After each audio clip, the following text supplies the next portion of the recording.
경제신문 읽어주는 여자 2020년 4월 13일 월요일 경제뉴스 1. 4월 1에서 10일 수출 18.6% 감소.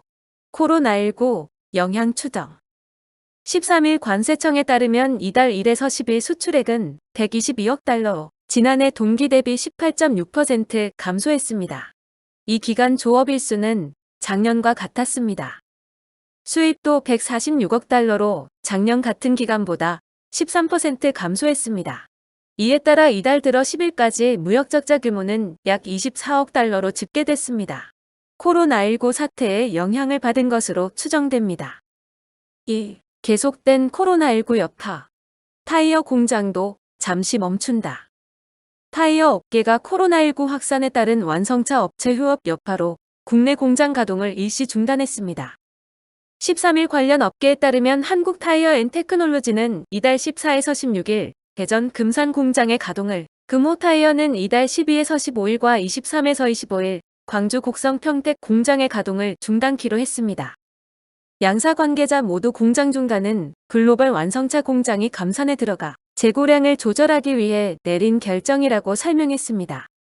3. 갤S20의 굴욕 삼성 스마트폰 매출 100조 영업이익 10조 시대 저문화. 삼성전자가 연초 출시한 갤럭시 S20 시리즈의 판매가 부진합니다. 삼성 주변에선 역대 갤럭시 S 중 최악의 성적을 내는 것 아니냐는 우려가 나옵니다. 실제로 연간 판매량이 3,500만 대 정도던 기존 제품과 달리 S20은 2천만 대에 그칠 것이란 분석까지 나옵니다.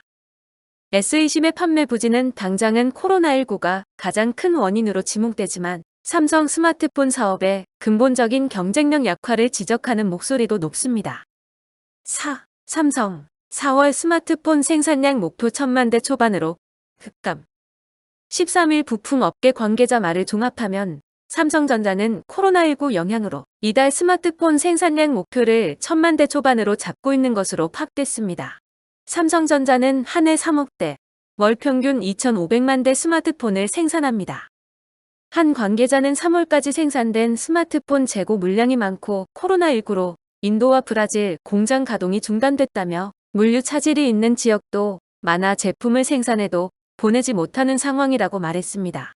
삼성전자에서 스마트폰 생산 비중이 가장 큰 베트남 공장 등에서 제품을 만들어도 판매가 쉽지 않은 상황이란 의미입니다. 5. 코어롱그룹주 인보사 임상재개 소식에 상한가. 코어롱 생명과학이 골관절염 유전자 치료제 인보사 K조 일명 인보사의 미국 내 임상시험이 재개된다는 소식에 13일 상한가로 마감했습니다. 다만 인보사 파문과 관련 코어롱 티슈지는 현재 거래 정지 상태로 상장 폐지 갈림길에 서 있습니다. 코어롱 티슈지는 코어롱 생명과학의 미국 자회사로 인보사의 개발과 미국 현지 임상시험 등을 담당하고 있습니다. 6. 암세포 골라주기는 황금 나노 미사일. 국내 연구진이 나노 입자를 활용해 암세포만 골라 죽이는 치료법을 개발했습니다. 일반 항암 치료에서는 정상세포도 함께 공격하기 때문에 암세포만 선택적으로 파괴하는 치료법은 환자의 부작용을 줄일 것으로 기대됩니다. 울산과학기술원 자연과학부의 바르토슈 그지보프스키 특훈 교수가 이끄는 연구진은 지난달 16일 국제학술지 네이처 나노테크놀로지에 이 같은 연구 결과를 발표했습니다. 7. AK협의체에 중국 창홍도 합세. 코로나19가 시장 확대 변수로. 삼성전자 주도로 결성한 AK연합 규모가 지속 확대되고 있습니다.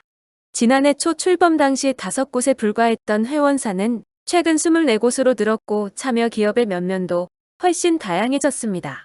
삼성전자는 AK연합을 중심으로 AK생태계 및 시장 확대에 집중한다는 계획입니다.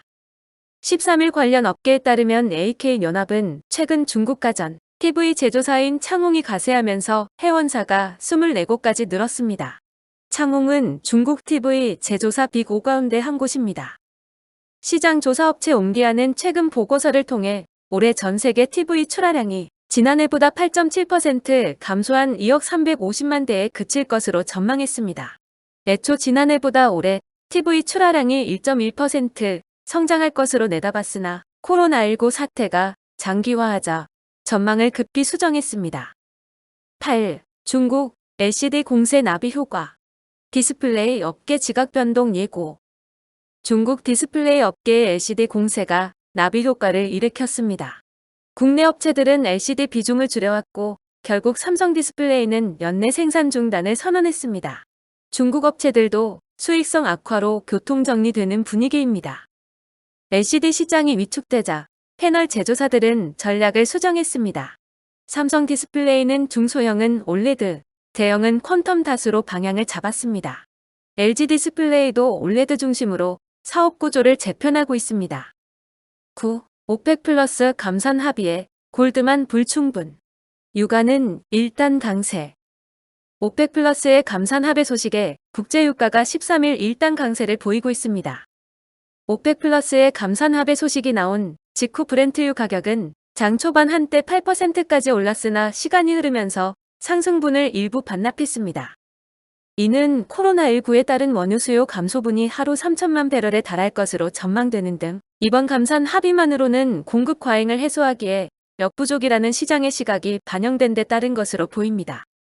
한편 유가가 현 수준보다 크게 오르지 않을 경우에는 미국 셰일 업체가 대거 파산할 수 있다는 분석이 나오고 있습니다.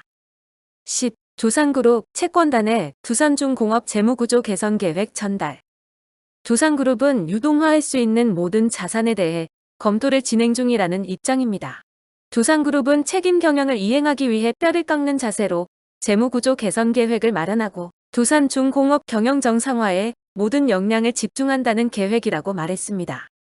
채권단은 자구안을 제출받으면 이달 말이나 5월 초 두산중공업에 대한 정밀 실사를 마무리하고 경영 정상화 방안을 내놓을 예정입니다.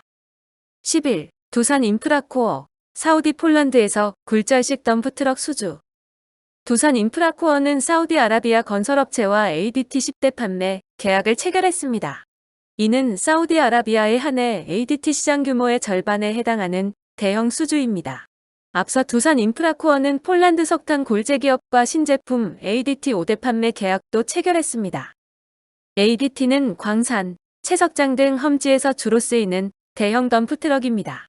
두산인프라코어 제품은 특수 굴절 시스템을 적용해 적재물 중량을 트럭 전체에 분배할 수 있어 안정성과 접지력이 뛰어난 것이 특징입니다.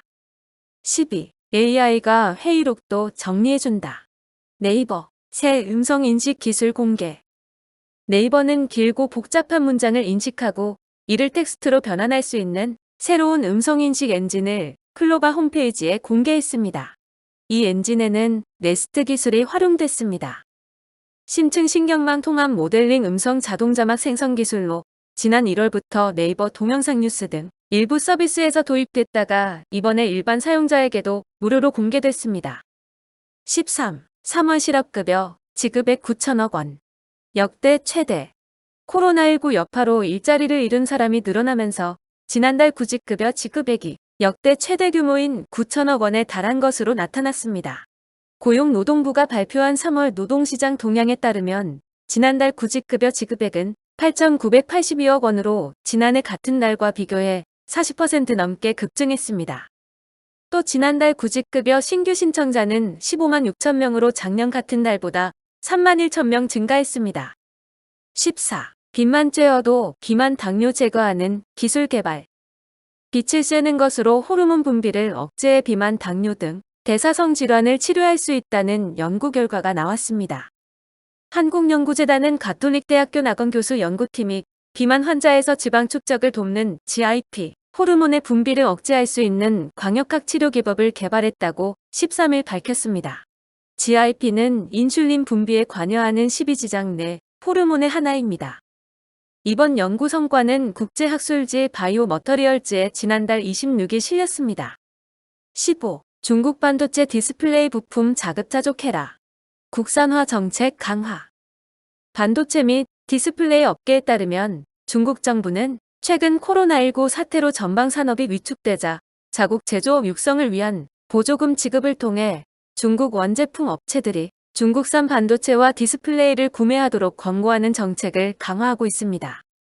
나아가 중국 내 소비 활성화를 위해 전자제품 매장에서 사용이 가능한 전자상품권을 발급하고 소비 장려를 위한 주말 2월 5일 휴일제를 권유하는 등 추가 지원에도 나섰습니다. 반도체 및 디스플레이 업계에서는 중국 정부의 이 같은 정책에 따라 올해 삼성전자와 삼성디스플레이, LG디스플레이가 중국 스마트폰 제조업체들에게 공급하는 애플리케이션 프로세서, 플렉시블 유기발광 다이오드 공급 물량이 예년에 비해 줄어들 수 있다는 우려가 나오고 있습니다. 16. 배민, 전국 50개 식당에 로봇 종업원 무료 지원.